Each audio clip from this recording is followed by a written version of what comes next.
everyone, welcome back to my channel. இன்னைக்கு நம்ம சேனல்ல potato cheese balls வீட்ல எப்படி ஈஸியா செய்யறதுன்னு பார்க்கலாம். So without any further ado, let's get into the video. So ஒரு குக்கர்ல தேவையான அளவு தண்ணி சேர்த்துட்டு ரெண்டு உருளைக்கிழங்க நல்லா ஃபோர்க் வச்சு குத்தி விட்டுட்டு தேவையான அளவு உப்பு சேர்த்துட்டு ஒரு 4 ல இருந்து 5 விசில் வரைக்கும் நல்லா விடுங்க. ஸோ அந்த பொட்டேட்டோ வந்து நல்லா வெந்து வரதுக்கு இப்போ 4 ல இருந்து 5 விசில் விட்டாச்சு. ஸோ பாருங்கள், இந்த ஃபோர்க்கு குத்தினோடனே அது அப்படியே ரொம்ப ஸ்மூத்தாக உள்ளே போகுது. ஸோ அந்த பொட்டேட்டோ வந்து நல்லாவே வெந்திருக்கு. ஸோ இப்போ இந்த பொட்டேட்டோவை நல்லா ஸ்மாஷ் பண்ணிடலாம். நல்லா மாவு, அதாவது சப்பாத்தி மாவு இருக்கும் இல்லையா, அந்த பதத்துக்கு நம்ம வந்து கொண்டு வரணும். எங்கேயுமே வந்து கட்டி கட்டியாக இருக்கக்கூடாது. நல்லா பிசைஞ்சு எடுத்துருங்க இந்த மாதிரி. ஸோ இப்போ இந்த ஸ்டேஜில் இது கூட 1 spoon garam masala, 1 spoon chicken masala,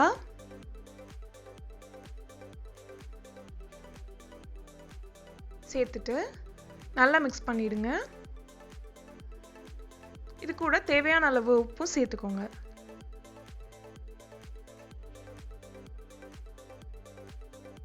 so இப்போ 1/2 கப் கோதுமை மாவில் 1/4 கப் அளவுக்கு தண்ணி ஊற்றி நல்லா கட்டிகள் எதுவும் இல்லாமல் நல்லா கரைச்சி விட்டுருங்க.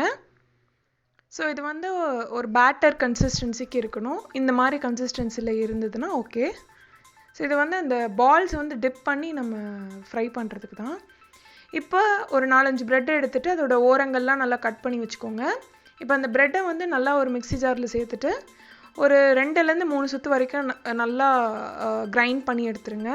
ரொம்ப அரைச்சிடாதீங்க, ரொம்ப நைஸ் ஆகிடும். ஸோ இந்த அளவுக்கு இருந்தால் போதும்.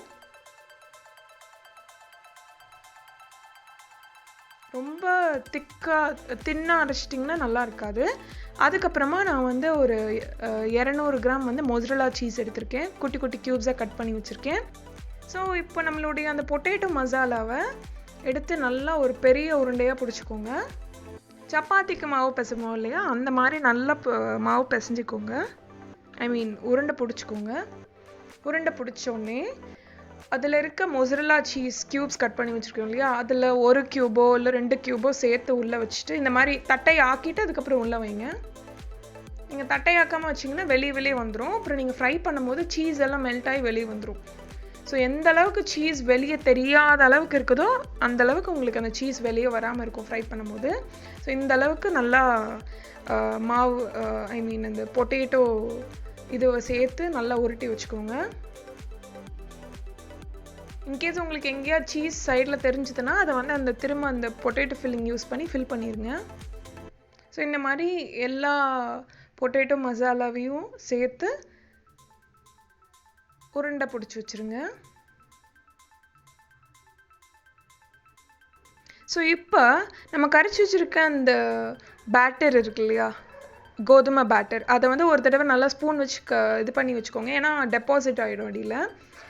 அதுக்கப்புறமா இந்த பால் இருக்கு இல்லையா, அந்த பால் வந்து அதில் டிப் பண்ணிக்கோங்க. நல்லா டிப் பண்ணிவிட்டு அதை அப்படியே எடுத்து இந்த பிரெட் க்ரம்ஸில் போட்டு நல்லா ரோல் பண்ணுங்கள். நீங்கள் ரைட் ஹேண்டில் வந்து அந்த இதுவை டிப் பண்ணுறீங்கன்னா லெஃப்ட் ஹேண்டில் வந்து இதை ரோல் பண்ணுறதுக்கு யூஸ் பண்ணிக்கோங்க. நீங்கள் ரைட் ஹேண்ட்லேயே பண்ணிங்கன்னா உங்கள் கையில் வந்து ஒட்டிக்கும் அந்த பிரெட் க்ரம்ஸ் எல்லாம், இப்போ வரவே வராது. ஸோ இப்போ இதை வந்து ஃப்ரை பண்ணி எடுத்துடலாம்.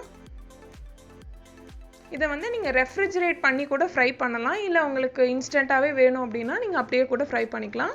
பட் ஃப்ரை பண்ணுறதுக்கு முன்னாடி நல்லா கையை வச்சு நல்லா ப்ரெஸ் பண்ணி திரும்ப அந்த பிரெட் க்ரம்ஸ் வெளியே வராத அளவுக்கு நல்லா ப்ரெஸ் பண்ணிவிட்டு அதுக்கப்புறமா நீங்கள் ஃப்ரை பண்ணுங்கள். ஸோ நல்லா கோல்டன் ப்ரௌன் ஆகிற வரைக்கும் ஃப்ரை பண்ணுங்கள்.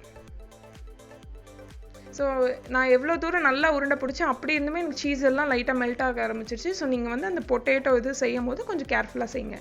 ஸோ இதை வந்து மயோனைஸ் இல்லை அப்படின்னா கெட்சப் யூஸ் பண்ணி சர்வ் பண்ணிங்கன்னா ரொம்பவே டேஸ்ட்டாக இருக்கும்.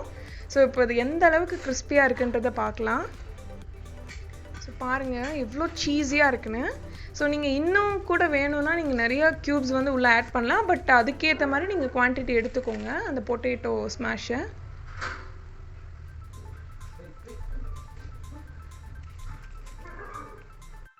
அண்ட் இந்த ரெசிபி உங்கள் வீட்டில் ட்ரை பண்ணி பார்த்துட்டு எப்படி வந்ததுன்னு கண்டிப்பாக கமெண்ட்டில் சொல்லுங்கள். I am waiting for your comment. And உங்களுக்கு எங்கள் சேனலோட வீடியோஸ் எல்லாமே ரொம்ப பிடிச்சிருந்தது அப்படின்னா கீழே இருக்கக்கூடிய ரெட் கலர் சப்ஸ்கிரைப் பட்டனை ப்ரெஸ் பண்ண மறந்துடாதீங்க. அண்ட் அதுக்கப்புறம் பக்கத்தில் இருக்க பெல் சிம்பிளையும் ப்ரெஸ் பண்ணிவிடுங்க. தேங்க்யூ.